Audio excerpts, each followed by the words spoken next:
Mark is sitting on the end of the Bucknell bench. Said he talked to his dad last night after they beat North Carolina State. Said it was the best mood he's heard him in a long time. Been a tough winter down at Wake Forest, but a good winter up here at Bucknell.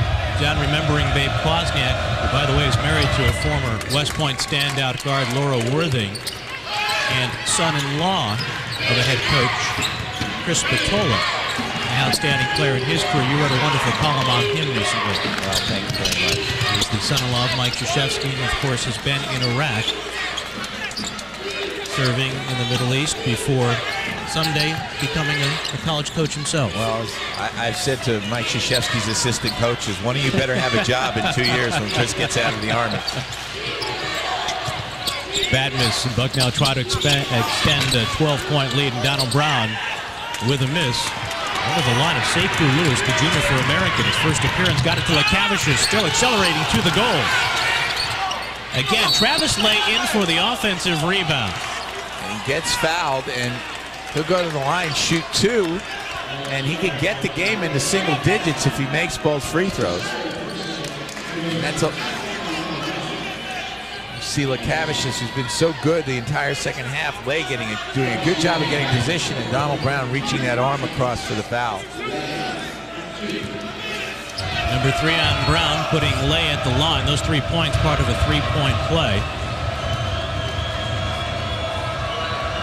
And as he draws a beat on his first, American now down 10. And Lay, in many ways, to me, symbolizes this AU team this year, because at the beginning of the year, he was just a non-factor.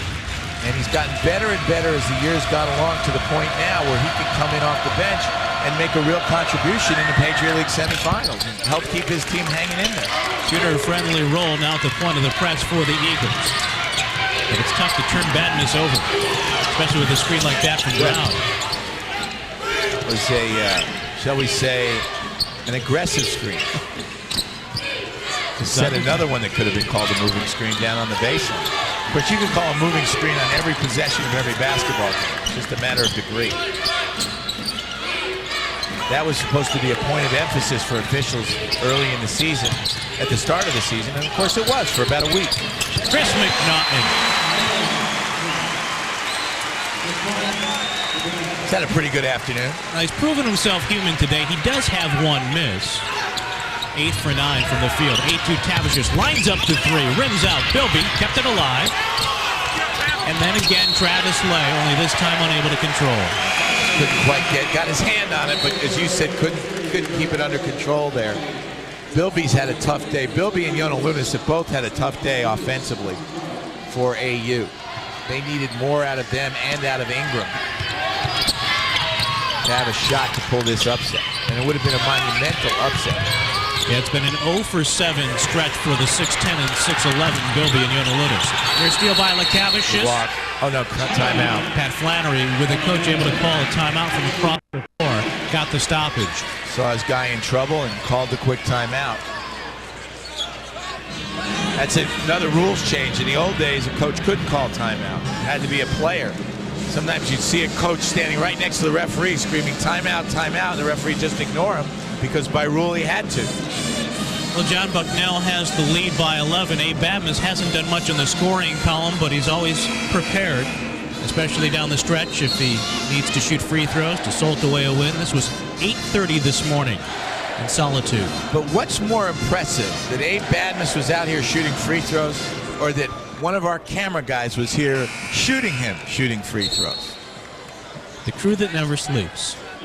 Led by Mike Wertine and company. Been a great pleasure working with them and Absolutely. with you again this season. And the crew came from West Point.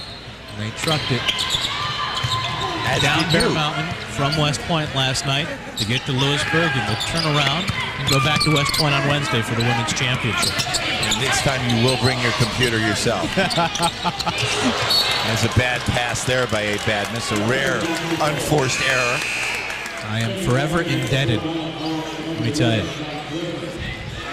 Thank you for bringing that up, by the way. Well, the surprising thing is it's the kind of thing I normally do. I was at Mount St. Mary's on Thursday night. I remember my computer, but not the cord. L.Lekavicius on the turnaround. skill, chasing after the rebound, and Ingram got it back for American. The Eagles down 11, and a foul out top. Of course, the crowd wanted to travel. Flannery wanted to travel. I can read lips. He said he walked. Peter Palomino disagrees. I'm sure Jeff Jones does too. And now a little chant for the Bucknell students that we don't need. This isn't Maryland. L.Lekavicius at the line for American. Whether the Eagles are turned away this afternoon or not, as he turns away in disgust after a missed free throw, John.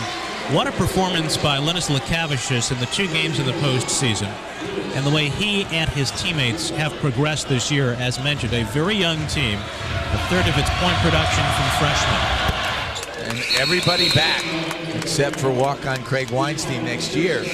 So certainly Jeff Jones has to feel pretty good about where his team will be a year from now, or more importantly next November when they start the 2006-2007 season. I would wager they will not start 0-6 next year.